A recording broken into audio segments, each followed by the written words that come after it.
চাঁদাবাজি ও দখলদারের রাজনীতি এদেশে আর চলবে না। বিশ্লেষকেরা বলছেন জাকসু নির্বাচনের ফল সেই বার্তাই দিয়েছে। পেশি শক্তির রাজনীতিকে প্রত্যাখ্যান করেছে নতুন প্রজন্ম।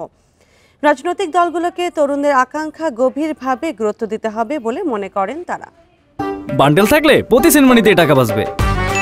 বিকাশ সেনমানি বান্ডেল কিনে জিতুন প্রতি লেনদেনে। ডাকসু ও জাকসুতে রেকর্ড সংখ্যক ভোট পড়েছে। ভোটের পরিবেশ নিয়েও সন্তুষ্ট অধিকাংশ প্রার্থী।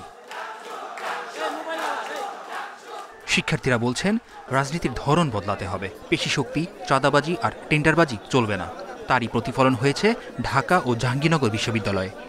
একটিমাত্র প্রত্যাশা, সেটা হচ্ছে যেন তারা শিক্ষার্থী বান্ধব যেন ক্যাম্পাসটি গড়ে তোলেন এবং দুর্নীতিমুক্ত আমরা একটি ক্যাম্পাস চাই। ইশতেহারে যেসব ব্যাপারগুলো যুক্ত করা হয়েছে বা ক্যাম্পাসের সমস্ত ব্যবস্থাপনা সবকিছু যাতে স্বচ্ছ হয়, অ্যাকাউন্টেবল থাকে। 33 বছর পর তাদের কাছে আমাদের এই আবদারটাই থাকবে যে তারা যেই পদক্ষেপটা নিতে চাচ্ছে যেটা যেন সুষ্ঠুভাবে হয়। বিশ্লেষকরাও বলছেন প্রথাগত রাজনীতি চায় না নতুন প্রজন্ম। এটা আগামী জাতীয় নির্বাচনের জন্য বার্তা। এটি শুধুমাত্র বিশ্ববিদ্যালয়ের ভিতরেই থাকবে।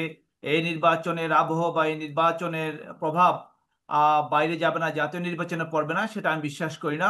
ডাকসু হচ্ছে বাংলাদেশের রাজনীতির একটা ব্যারোমিটার এবং এখানে অনেক কিছুই ইন্ডিকেট করে ভবিষ্যৎ রাজনীতির।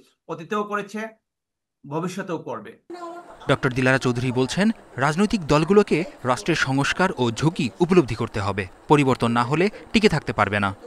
রাজনৈতিক দলগুলি যদি সংকটটাকে না বুঝে থাকে যে বাংলাদেশ কি সংকটের উপর দাঁড়িয়ে আছে এবং ক্ষমতায় যাওয়ার রাজনীতিতেই তারা যদি সংকট উত্তরণের জন্য ছাড় না দিয়ে একটা ঐক্যমতে না আসে, তাহলে এই রাজনীতির দলগুলি 111 আসবে কিনা আমি বলতে পারছি না, তবে এই রাজনৈতিক দলগুলি আর রাজনীতি করতে পারবে না বাংলাদেশে।